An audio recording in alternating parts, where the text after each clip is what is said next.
Apoto Shano, and welcome to the second edition of Investment One Financial Services Investment Education Series. On this episode of our investment education, we have this Dr. Ore Shofeku. Hello. The MD Investment One Funds Management Limited and heads our Personal Finance Division. She'll be taking us through some of the mistakes people make in investing, how to correct them, and how best we can maximize our investments. So, Ore, what exactly is personal finance? Personal finance is the application of money management to the life of an individual or a family. Okay. Money management. What is money management? Okay. Money management simply means making sure you know how much money comes in, how do you spend it, how do you save for the things you need in the future, how do you make sure that you can save for the things you want, for a house, a car, education for your children. How do you ensure that if anything were to happen, your family will be protected, such as by insurance, health insurance, personal insurance, or life insurance, to make sure your family is covered. And then finally, estate planning. When you make all this money, how do you give them away? We all know about the Melinda and Bill Gates Foundation. Both of them are still alive today, yet a lot of us, or a lot of Africans, are beneficiaries of their largesse. Okay. Now, what are some of the common mistakes people make when investing? Okay. Believe me, if you talk, when I was a lot younger, I also made some mistakes. And the important thing is to just learn from it and not just give up just because you make a few mistakes.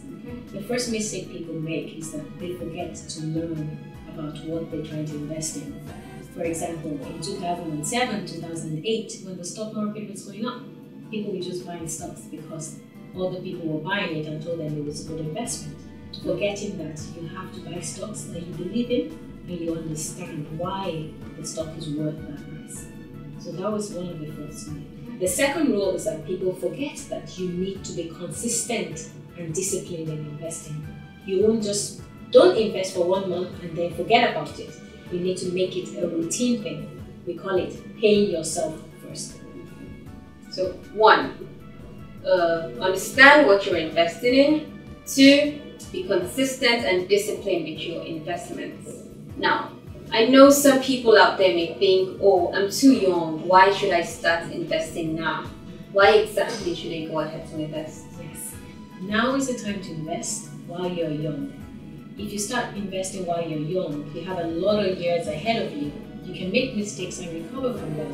When you're young and you start saving small amounts of money, you will be surprised that when invested in the right products, those little small amounts of money can materially impact your life. When you set some money aside in year 1, the money keeps repeating itself, the interest will keep growing year after year. A simple example is if you started saving 5,000 naira every month, for 5 years, if you just multiply that, you have 300,000. But because of compound interest, you can have a lot of interest added onto it. So if the money was invested at 7%, you'll have well over 330,000. At least that's another 30,000 extra that you've earned on your money. Now, one of the popular trends out there is impulse buying. You know, you see something and you haven't put much thought to it. You even may have thoughts.